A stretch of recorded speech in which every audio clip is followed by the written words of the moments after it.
হানি বলে হযরত উসমানকে আমি দেখতাম, তিনি মানুষ মারা গেলে তিনি এত কান্নাকাটি করতেন না। খেয়াল করেন, মানুষ মারা গেলে তিনি এত কান্নাকাটি করতেন না। জাহান্নামের আলোচনা করত, তারপরও তিনি এত কান্নাকাটি করতেন না। ও ভাই, তিনি কান্নাকাটি করতেন যখন তিনি দেখতেন যে কবরের পাশে গেলে তিনি নিজেকে কন্ট্রোল করতে পারতেন না। সুবহানাল্লাহ। বুঝেন ভালো করে ভাই, জাহান্নামের আলোচনা করতেন রাসূল, তিনি কাঁদতেন না, তিনি শুনতেন। মানুষ মারা যেত, তিনি কাঁদতেন না, তিনি দেখতেন। তিনির কাছে মনে হতো মানুষ মারা যাবে, এটি তো সত্য, আর কান্নাকাটি কি হবে? মানুষ মারা যাওয়ার, মানুষ মারা গেছে, তার জন্য দোয়া করব, এটি তো সত্য, আর কান্নাকাটির কি আছে? কিন্তু কবরের পাশে তিনি যখন যেতেন, কবরস্থানে যেতেন, কবরের পাশে যেতেন, যাওয়ার পরে নিজেকে তিনি কন্ট্রোল করতে পারতেন না। নিজেকে তিনি হারিয়ে ফেলতেন, তিনি কোথায় আছে। মুক্তদাস হানি বলেন, আমি খেয়াল করে দেখতাম, হযরত উসমানের দিকে লক্ষ্য করতাম, কবরস্থানের পাশে তিনি যখন যেতেন আমি নজর করতাম, দূর থেকে লক্ষ্য করতাম। ও পৃথিবীর মানুষ, তোমরা শোনো, হযরত উসমান তিনি কখনো কখনো নিজেকে কন্ট্রোল করতে পারতেন না, যার কারণে তিনি বসে যেতেন, শুয়ে যেতেন, দিশেহারা হয়ে যেতেন।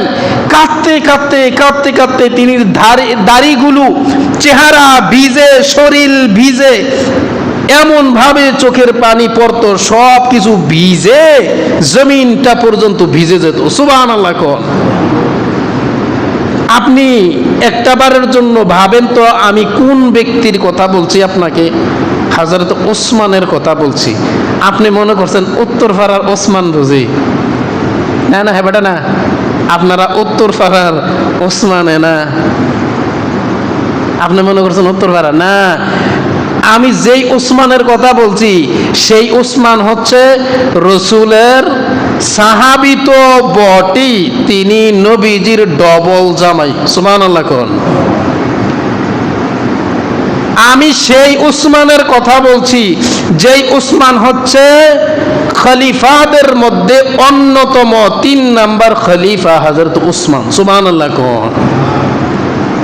আমি ওই উসমানের কথা বলছি যেই উসমান দুনিয়াতে থাকাকালীন আল্লাহ তাআলা আকাশ থেকে তাকে বেহেশতি হিসাবে ডিক্লেয়ার করেছেন। সুবহানাল্লাহ। সেই ব্যক্তিটা, বেহেশতি ব্যক্তিটা, জান্নাতি ব্যক্তিটা, যে ব্যক্তির ব্যাপারে আল্লাহ তাআলা বলছে রাদিয়াল্লাহু তাআলা আন ওয়া রাদু আন, আমি আল্লাহ এই সমস্ত সাহাবীদের ব্যাপারে, উসমানের মতন লোকদের ব্যাপারে আমি আল্লাহ রাজি এবং খুশি, তারা জান্নাতি ব্যক্তি। সুবহানাল্লাহ।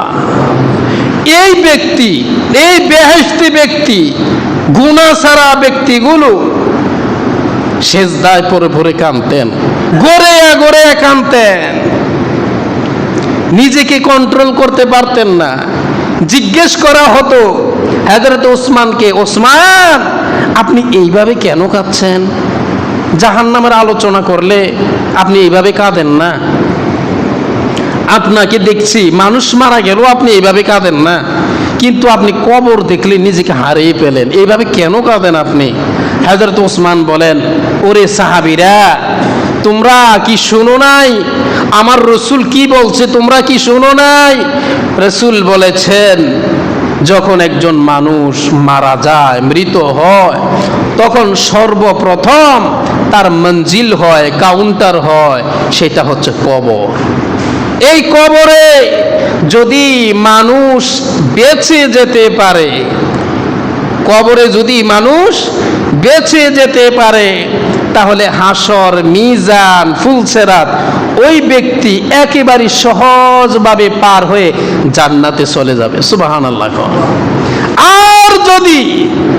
আর যদি সেই মানুষ যদি কবরের মধ্যে 3টা প্রশ্নের একটা প্রশ্নের উত্তরও যদি জবাব যদি না দিতে পারে, 1 নাম্বার মার রব্বুকা, 2 নাম্বার মা দীনুকা, 3 নাম্বার, মা কুনতা তাকুলু ফি হাক্কি হাযার রাজুল, তোমার রবকে, তোমার দ্বীনকে, তোমার রাসূলকে। এই 3টা প্রশ্নের জবাব যদি না দিতে পারে, ভাই হাদিস শরীফের মধ্যে আসছে, হাদিস শরীফের মধ্যে আসছে, আকাশ থেকে আওয়াজ আসে, গাইবী আওয়াজ আসে যে আমার এই বান্দা মিথ্যাবাদী বান্দা, এই বান্দার চারুদিক দিয়ে যে মাটি আছে, কবরের মাটিগুলো একত্রিত হয়ে যাক, একত্রিত হয়ে যাক। হাদিস শরীফের মধ্যে আসছে, ডান দিকের যে হাড্ডিগুলো, ডান দিকের যে হাড়গুলো বাম দিকের সাথে, বাম দিকের যে হাড় হাড্ডি আছে ডান দিকের সাথে, এইভাবে এইভাবে আমার দিকে লক্ষ্য করেন, এই যে এই আঙ্গুল এই আঙ্গুলে লেগে যায়, এই আঙ্গুল এই আঙ্গুলে লেগে যায়, ঠিক এইভাবে ঢুকে যাবে। হাদিস শরীফের মধ্যে আসছে এই হাড্ডিগুলো একটা আরেকটার সাথে এইভাবে ঢুকে যাবে, লেগে যাবে, এমন ভাবে চাপ দেওয়া হবে একেবারে কবর বন্ধ হয়ে যাবে, আর আপনাকে দেওয়া হবে রুহু, মৃত্যু আর হবে না। সেই দিন আপনি আর কষ্ট সহ্য করতে পারবেন না। নবী সাল্লাল্লাহু আলাইহি ওয়াসাল্লামের হাদিস দ্বারা প্রমাণিত, হযরত উসমান বলেন, যেই ব্যক্তিটা কবরের মধ্যে ধরা পড়ে যাবে, জবাব দিতে পারবে না, এই 3টা প্রশ্নের একটারও যদি জবাব না দিতে পারে, তাহলে তার জন্য এই আযাব শুরু হলো। হাসর, মিজান, ফুলসেরাত যতগুলো ঘাটি আছে সবগুলোর ভেতরে তার জন্য বিপদ আর বিপদ, বিপদ আর বিপদ। অর্থাৎ আপনি নিশ্চিত হয়ে থাকেন 95% এই লোকটা জাহান্নামে যাবে, নাউজুবিল্লাহ পড়ে। আল্লাহ তাআলার পক্ষ থেকে এলান আসে, এই বান্দা হলো জাহান্নামী বান্দা, সুতরাং কিয়ামত পর্যন্ত আরামে ঘুমাবে না, সুযোগ নাই, আরামে ঘুম হবে না। বহুত ঘুমাইছি, রুমের ভিতরে কম ঘুমাইছি না, আল্লাহ বলবে যে বহুত ঘুমাইছো, এখন কি হবে? জাহান্নামের একটা দরজা খুইলা দাও, জাহান্নামের একটা দরজা সুন্দর কইরা, একেবারে সুরঙ্গ, সুরঙ্গ, সুরঙ্গ বুঝি তো, সুরঙ্গ কইরা দাও সুন্দর কইরা, তার কবরে আর জাহান্নামের একটা দরজা সুন্দর করে লাইন কইরা দাও। জাহান্নামের কিছু নেয়ামত ভোগ করো, জাহান্নামের নেয়ামত। হাদিস শরীফের মধ্যে আসছে, রাসূল বলেন, কোন বেহেশতি বান্দা যদি এইভাবে 3টা উত্তর দিয়ে দিল, প্রশ্নের জবাব দিয়ে দিল, তখন আবার আকাশ থেকে এইভাবে এলান হয় যে আমার এই বান্দাটা বড় ভালো একটা বান্দা, বেহেশতি বান্দা, তার জন্য কবরের যে মাটিটা আছে এ তো বেশি দূরে না, কাছাকাছি না, কাছাকাছি মাটি। আল্লাহ তাআলার ওয়ার্ডার বলে যে ফেরেশতারা এই মাটিগুলোর ধাক্কা মারো, এই কাছের মাটিগুলো অনেক দূরে চলে যাক।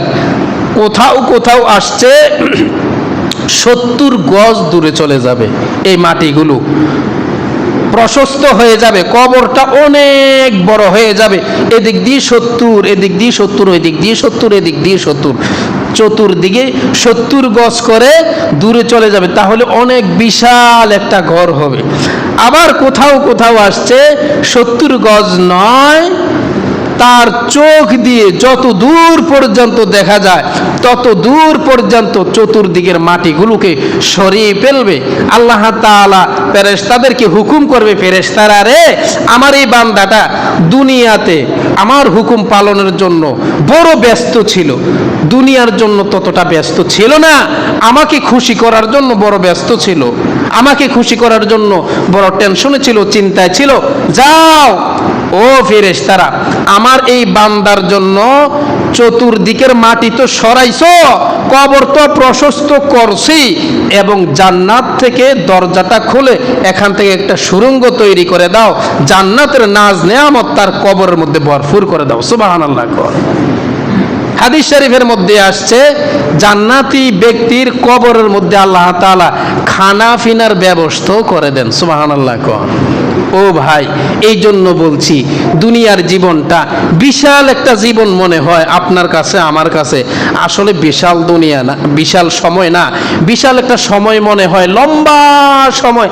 আসলে না, একেবারে ছোট্ট একটা সময়, খুবই ছোট একটা সময়, খুবই কম সময়।